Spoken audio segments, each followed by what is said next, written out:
नमस्कार। श्रीनिवास मूर्ति, योग भारती, हिमाचल।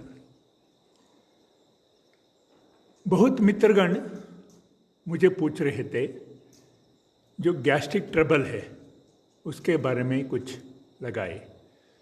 वैसे तो मुझे याद है 3-4 बार मैं लगा चुका हूँ। हो सकता है कुछ लोग देखे नहीं होंगे या मेरे फेसबुक में जाए तो भी पता चल जाता है। इसके बाद मैं यूट्यूब का भी जोड़ देता हूँ। इस कारण से ये याद रख लेना। अब प्रश्न आता है, पेट में गैस क्यों होता है? 2-3 कारण हैं विशेष रूप से। जो वात जिसको कहता है गैस, ये वैसा तो हम ऑक्सीजन लेता है, हमारा आंतरिक व्यवस्था बिगड़ने के कारण से वो कार्बन डाइऑक्साइड बन जाता है। फिर आगे परिवर्तित होते हुए अलग अलग तरीका बन जाता है। सबसे पहले इसी कारण से कहा गया है, आराम से बैठ के खाओ, 32 बार चबा के खाओ, दांत का काम आंतों को ना दो। मैं ऐसा लोग देख चुका हूँ। 102 साल जिंदा रहे धन प्रकाश जी ऐसे जयपुर के, उन्होंने एक ही फुल्का खाते थे, चबा चबा के खाते थे, सब्जी खूब खाते रहे, आखिरी समय तक अपना सारा काम करते रहे। जयपुर आरएसएस कार्यालय 4-5 मंजिल का है, ऊपर कमरे में रहते रहे और हर ने ऐसे ही लेटे नहीं रहते थे। वो चढ़ना उतरना, आने वाले से बात करना, ये सारे करते रहे। इस कारण से ये चबा के खाने वाले का लक्षण है। नहीं चबाए तो वो हजम नहीं होते, लार नहीं जुड़ते। इस कारण से गैस्ट्रिक मतलब जो हजम नहीं हो सका वो अंदर गैस बन जाता है।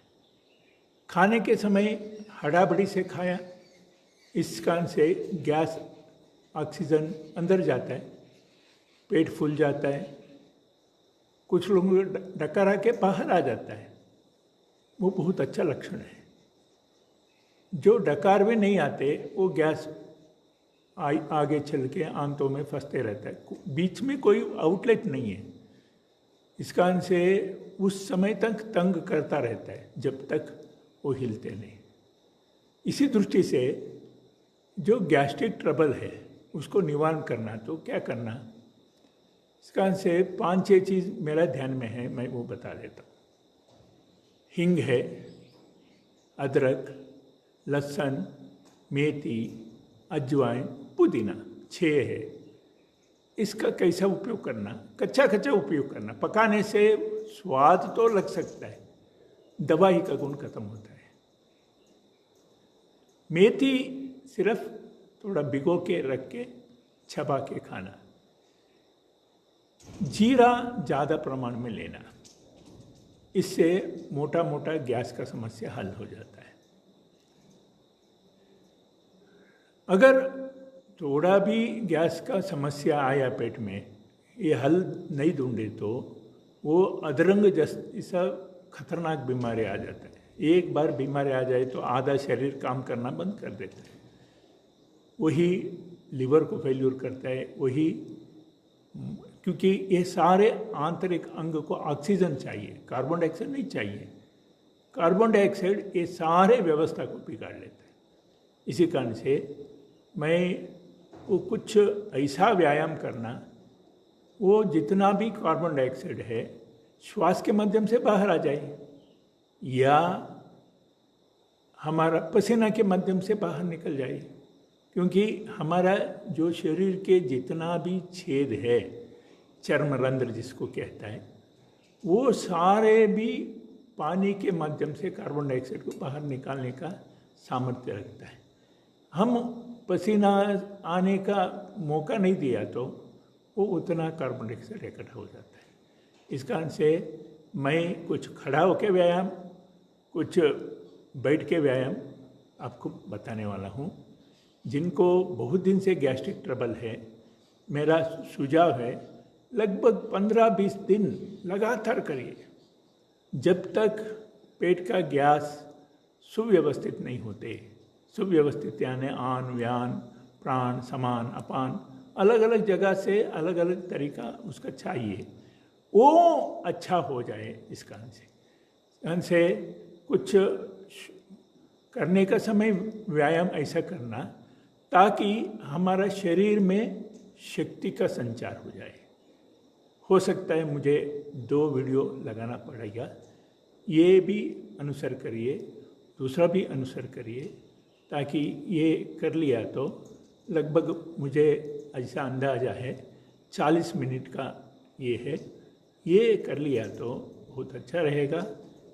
इस कारण से गैस्ट्रिक ट्रबल यानी अभी छोटा नज़र आ रहा है, बढ़ते बढ़ते नस नाड़ियों का दर्द, जोड़ों का दर्द, अधरंग, ये सारे आता है। इस कारण से इसको नेग्लेक्ट ना करिए। रोग का मूल को जड़ से उखाड़ के फेंकिए। बाकी सारे चूर्ण जो भी आपके पास उपलब्ध वैद्य है उनसे ले सकता है, वो लेके अपने आप को सेट करिए। हिंगवाष्टक चूर्ण है, लवण भास्कर चूर्ण है हाजमा ठीक करने के लिए। अब हम सारे, अगर आपको भी हुआ तो व्यायाम साथ में करेंगे, उसमें श्वास का निकास भी इतना जरूरी है। फिर इनपुट ठीक होता है।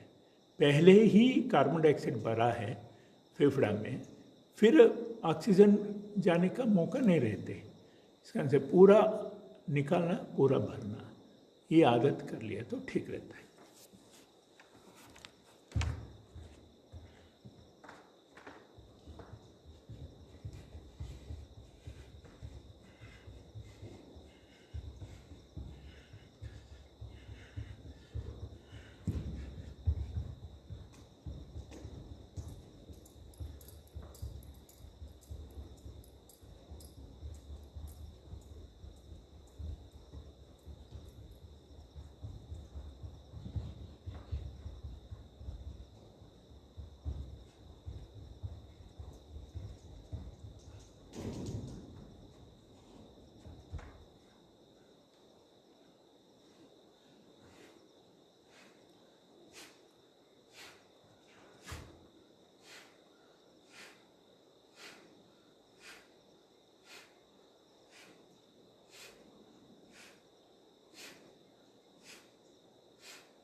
मेंढक दंड।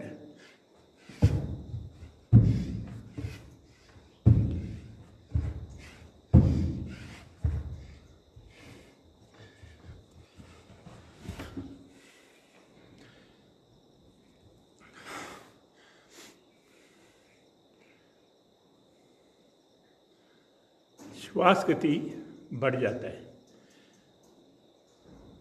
घबराहट भी महसूस हो सकता है इतना व्यायाम करने के बाद। कुछ लोगों ने कमेंट भी कर लिया था, ये नहीं कर सकते हम। हो सकता है प्रारंभ में करते रहे तो शरीर का आकार बाहर से अंदर से सुव्यवस्थित हो जाता है।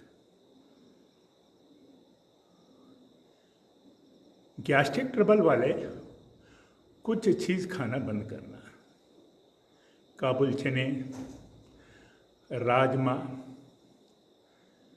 अरबी, आलू, सफ़ेद चावल, ये सारे गैस का जनक है। नहीं जी, खाने के बगैर रह नहीं सकते, तो अदरक, अजवाइन ये ज़्यादा डालना ताकि वो धक्का मार के नीचे लेके जा सकते हैं। गैस्ट्रिक ट्रबल बढ़ने से ही पेट में एसिडिटी बढ़ता है। नाभि के ऊपर हिस्सा भरे भरे नज़र आए तो समझ लीजिए गैस है। ये हल्का चाहिए, ये हिस्सा। नाभि से नीचे हिस्सा दर्द कर रहा तो समझ लीजिए एसिडिटी है। उसका निवारण करना, चाहे त्रिफला का खा के, चाहे स्वामी रामदेव जी के जो चूर्ण है शुद्धि, हाँ ये रोज़ नहीं खाना, क्योंकि ये ऐसा समझ लीजिए ये बुलडोजर है। वो बीच में कोई भी रुकावट आता है उस सारे को निकाल के लेके जाता है। उस दिन तो आराम लगता है, वही आदत लग जाए तो आंतों का कमजोरी हो जाता है। इस कारण से आंतों को ऊर्जा बढ़ाने वाला चीज़ खाना। कौन सा? घी, देसी गाय के, पहाड़ी गाय के घी 1 चम्मच ले लेना, चाहे दूध के साथ मिक्स करके लीजिए या ऐसा ही चावल के साथ मिक्स करके पहले खाने से पहले वो खा लेना, ताकि पूरा सिस्टम लुब्रिकेंट हो जाता है। या अरंडी का तेल, ये ज़रूरी है। हमको तेल खाने का आदत है, वो उसको तल के खाने में ही हमको मज़ा आता है। तलने से कैलोरी भी ज़्यादा हो जाता है, हाजमा बिगड़ जाता है। बहुत लोगों का मेरा ऊपर आक्षेप है, आप हमारा परोठा के बारे में बता देता है ऐसा, क्योंकि जो तलता है वो कैलोरी ज़्यादा हो जाता है, उसको हजम करने के लिए शरीर को बहुत मुश्किल होता है। इस दृष्टि से चलिए उस संबंध में कुछ आसन, इससे पहले भी कहा था, पवन मुक्त आसन 3 तरीका है, देख लीजिए। एक है ये,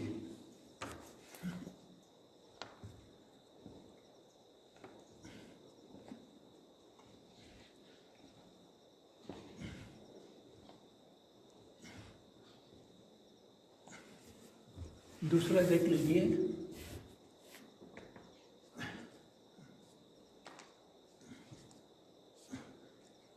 इसमें पाँव को रोटेट भी कर सकते हैं।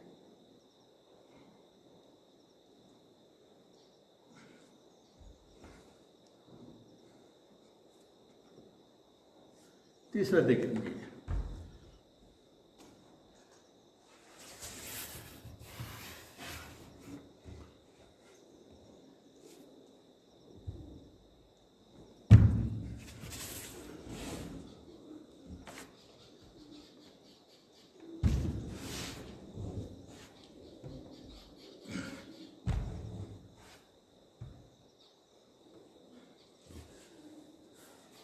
भूमि वंदना। पाँव दोनों चौड़ा करना, दोनों हाथ एक ही दिशा में लगाना, माथा टेकना। ये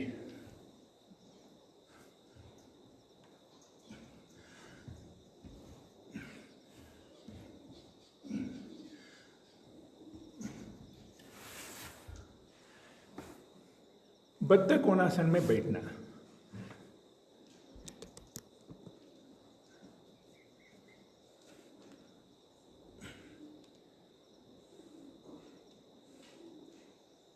झुकना।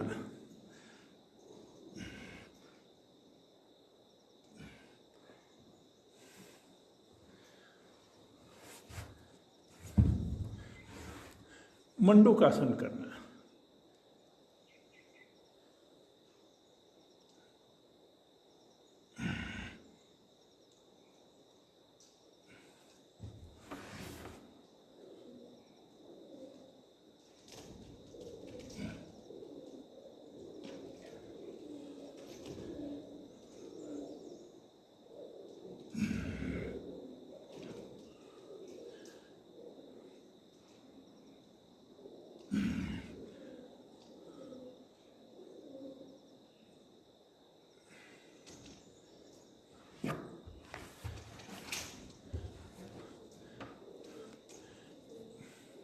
भोजन में फाइबर ज़्यादा हो, यानी जीवित कोशिका ये कहता है। जीवित कोशिका ये कैसा होता है, यानी सलाद है या दाल, छिलके वाले दाल को पानी में भिगो के और थोड़ा पूरा नरम होने के बाद फिर उसको चबा के खाने से बहुत बढ़िया आहार है, आसानी से हजम भी हो जाता है। अगर नहीं हजम हुआ तो मूवमेंट अच्छा रहता है।